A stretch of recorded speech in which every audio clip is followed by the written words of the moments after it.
welcome back to my channel.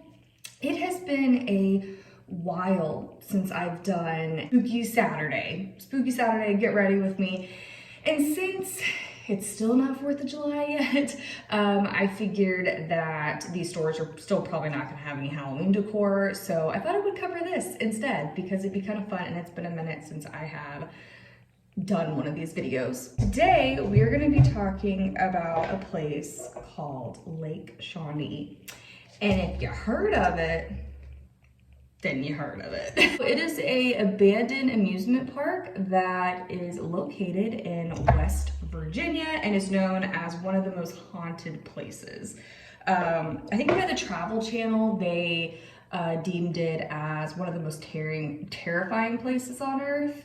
Because I do know the ghost hunters, I haven't seen the episode, but apparently they covered this place. This abandoned amusement park, which by the way, I don't know what it is. I have a thing, as you guys know, for amusement parks. If you guys remember, I covered Action Park, and especially abandoned places, I just think are so cool. I just love the history that comes with them. And I was watching Terrifier 2, which gave me inspiration for my Halloween costume, which we will talk about that in another video. The little girl in it died in a at a carnival, and I was like, oh my gosh, there has to be a place out there where something like this happened, like old-timey carnival, and a child died, and I really wanted to dig and try to cover something like that. I don't know what it is. I don't know, but I was like, oh my gosh. And so then I found this place and I listened to who knows how many podcasts about this place, but there's so much history involved and it's just so interesting. We are gonna go all the way back to the 1700s. That is right. That is how far back this park goes. But it didn't start out as an amusement park. A man by the name of Mitchell Clay in 1783 decided he wanted to move his family out west and just have more room. Keep in mind, this man had 14 kids. Oh my gosh, no wonder you needed more land. Once he moved his family and his kids out on this land, the Native Americans were not happy about this. They were like, excuse you, this is our land. I don't know what you think you're doing moving your family and coming up on here, but this is our land. And I guess Mitchell Clay was just like, no, we're not gonna move. We're moving on this land, and that's that. Well, 3 of Mitchell Clay's kids were out with him that day, or just on a day doing chores, and the Native Americans attacked. They killed 2 of his children, kidnapped one of them, and burned them at the stake. And that child was 14 years old. I can't imagine getting kidnapped and burned at a stake now. Just imagine you're 14 years old and that happens. That's insane to me. Mitchell Clay was very ticked about this. I mean, rightfully so. It's like, okay, we're just doing chores and you're coming and killing my family. So he decided to get the other landowners out in that area and was just like, okay, you know what? Since they did that to us, we're gonna go and kill them. And so that's exactly what happened. Mitchell Clay got the other landowners and they went and they killed the Native Americans. Now we're moving on to 1926. So we're going kind of fast. So now you know a little bit of the really old history. Now we're getting into when the amusement park took place. 1926, a man named Conley Snidow bought the land and decided to turn it into an amusement park, which I'm sure in the 20s, this was like thebomb.com because it was a nice attraction. There was fun things to do. There was a Ferris wheel. There were lakes and ponds that you could rent wool bathing suits for 10 cents, which ew. You guys know how I feel about germs. There's also a dance hall, a swing set, a water slide. It was just it was just the place to be. You wanted to be here, in the 1920s. So it wasn't long before things started to go wrong at this amusement park. It started with a little girl, I believe she was about 10, and she was sitting on the swing sets. And you guys know what I mean, like those, I'll show a picture, but like those swing sets that you sit on and then it goes faster and you go, you know, out like more. And she was sitting on them, which there was no safety on these swings at all. I mean, I know it's the 1920s, but there was just no safety on them. And a delivery truck was delivering drinks to the concessions that day, and the little girl was just waiting on the swing, waiting for the ride to start, and the truck didn't see her and backed up into her, killing her. Apparently, like, just blood was everywhere, and it was an absolute tragedy. And I think at the time people just thought this is a freak accident, and freak accidents do happen anywhere. I mean, it's happened at Disney, it's happened just at your normal fairs. I mean, you can look up anywhere, there's always something that just goes wrong. And so I think that's what people kind of chalk this up to. Another day, an 11-year-old boy wanted to go swimming in one of the ponds or the lakes. His mom had dropped him off. And he knew how to swim, so that like wasn't like, oh, he might drown. And if you guys don't know, like in swimming pools and things like that, there are pipes. And these pipes are so strong. And this isn't the first time this has happened. I've actually seen this occur before, where the pipe is so strong that humans just end up getting sucked into it and can't get out because it is so strong. And that's exactly what happened. Either his arm or his shirt got stuck in this pipe and he couldn't get out. And so sadly, he drowned. Park closed by 1966 and a total of 6 people had died. I couldn't find all 6 deaths though. And I've done so much research and there was just not every death included. I'm not exactly sure why. The owner just didn't feel good about like leaving the park open. He was like, okay, we just can't have all these children dying at the park, so let's just go ahead and close it. 1980, a man by the name of Gaylord White, who was actually a former employee at the old amusement park, decided he wanted to restore the magic and try opening up the park again. He wanted it to look exactly how it was before. And so he went antiquing. He was like, okay, for these swing sets, let's try to make them look just like they did in the 20s. So he went to an antique shop, which I'm sorry, it's now the 80s. So that's like what, 50 years later?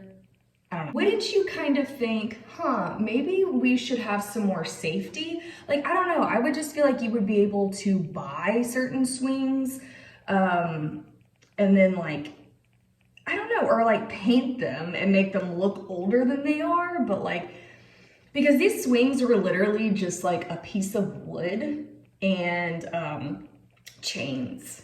That's all it was. There was no safety on these swings at all. So that's why I'm like, okay, this guy went to an antique shop. Like, it'd be cool if you just like liked it as a decoration in your house, but to like open a park, I don't know. It just it doesn't seem like a good idea in my book, but what do I know? He ended up finding these swings in New Jersey, and he was like, oh my gosh, this is perfect. You know, this really will bring that look back that the 1920s kind of park had. And he got really curious and looked up the VIN number of these swings. They were the exact same ones from the previous park, which a lot of people is like, oh my gosh, but I 100,000% believe in the paranormal. But to me, this is almost just kind of a coincidence. Like, I don't know. I mean, I don't see too many old swings being in antique shops. So I kind of just think it's a coincidence, but it still is very weird that they were the exact same ones. But at the same time, it's kind of like, okay, well, how many olden swings are just hanging out in antique shops? Because I go antiquing a lot and I don't see ancient swings. So I don't know. Take that for what you will. We're finally ready to open up the park, and they opened it up over 4th of July weekend, and thousands of people came. It was such a great turnout. Everyone had a great time, and it just seemed to be going great. Like, oh my gosh, we've opened this park back up. Things seem to be going amazing. Sadly, the park would have to close very shortly after it opened due to insurance prices. They were just going way too high, and if they charged more for tickets, people wouldn't come. So they unfortunately had to close the park down once again. The family, Gaylord White and his wife, were just kind of like, well, we bought this land, like let's just do something with it, right? And so they were like, okay, well, we have all these lakes, so let's do like fishing tournaments. That would be kind of fun. We could, hold those here. We could do mud bogging. I don't really know what that is. From what it sounds like, it just sounds like kind of like a sled or something in mud, like you have to have a track for it, but I'm not exactly sure. So if you know exactly, because I don't understand the concept of it, but if you do, let me know. Now, to do this mud bogging thing, they had to dig a track for it. So they got some help and started digging a track. And they started finding these really cool artifacts, like bracelets and pieces of clothing, and they were like, oh my gosh, this is probably from, they learned about the history, and I think it was from like the Shawnee tribe, thus being the name Lake Shawnee. They thought it was super cool, and so, I guess they just kind of didn't think much of it, kind of stored those away. Cool artifacts. You know how it is when you dig and you kind of find something and it's cool and you don't think too much about it. Well, they started digging more, and they started coming across skeletal remains. And they were like, okay, this is weird. It was suggested that over 3,000 Shawnee tribe bodies were buried on this land.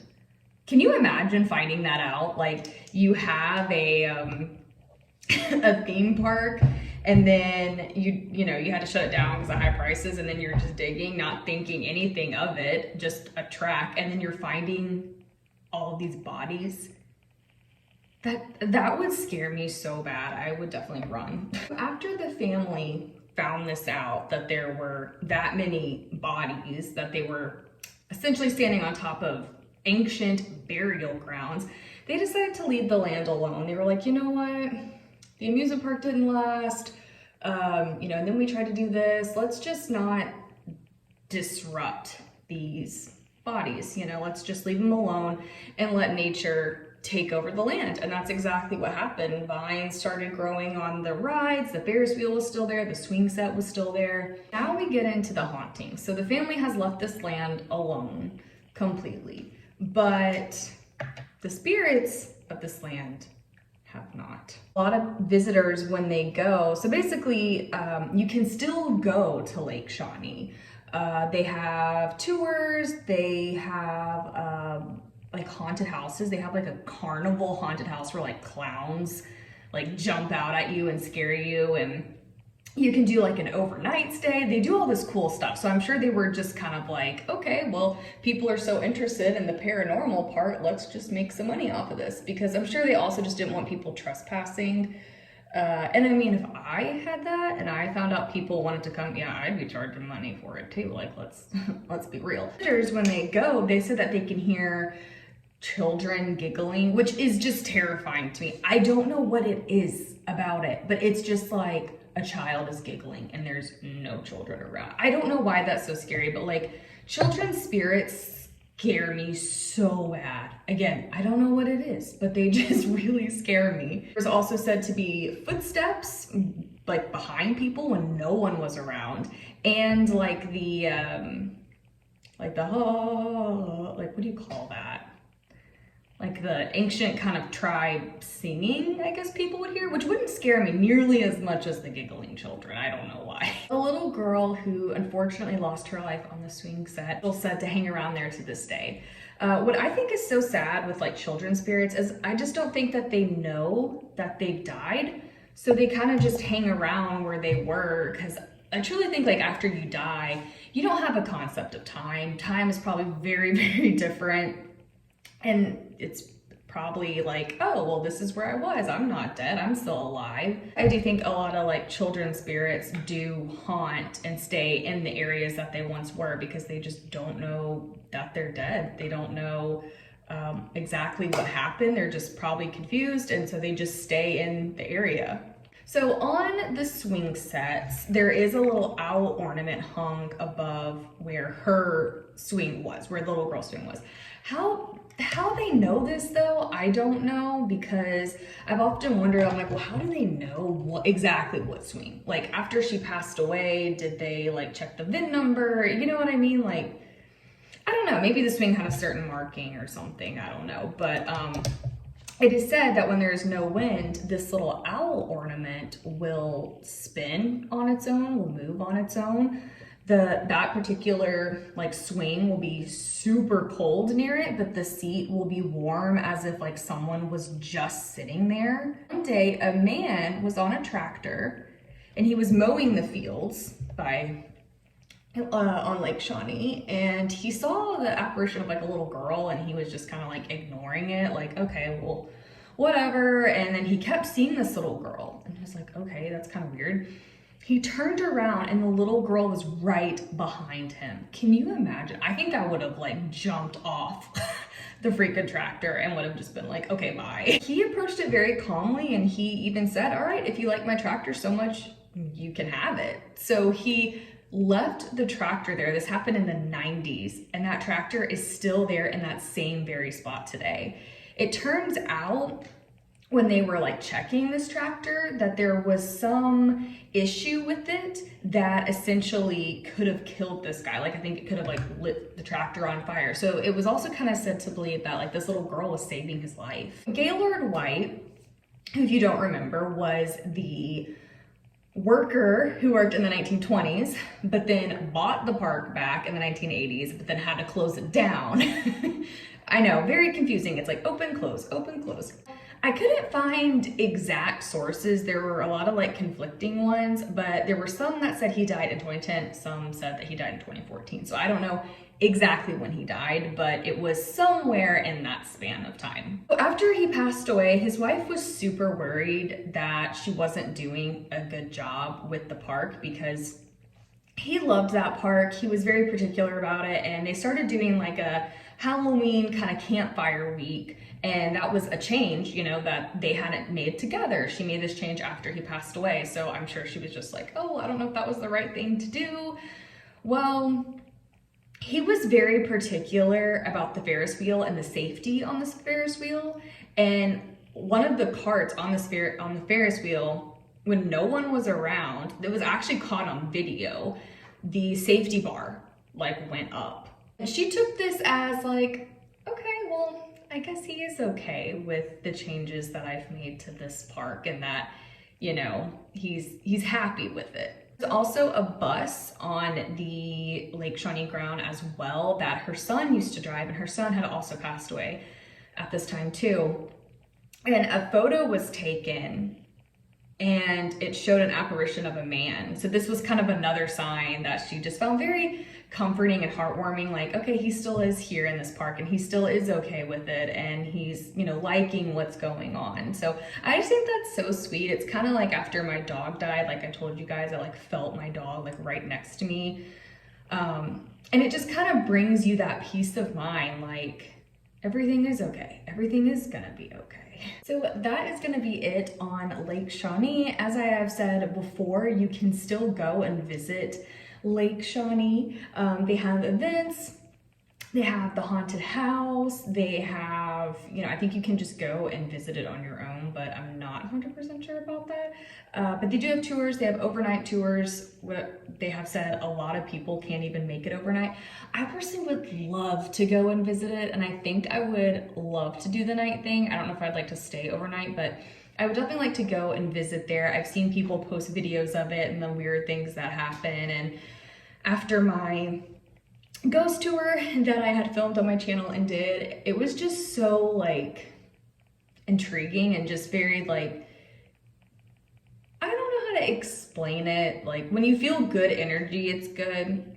I don't think there's any bad energy, but at the same time, if it was the Shawnee tribe, they could be very, very mad that they were killed, and I don't know, that's a little terrifying. Thank you guys so much for watching today's video. I hope you guys enjoyed it, and until next time, stay spooky. Bye guys.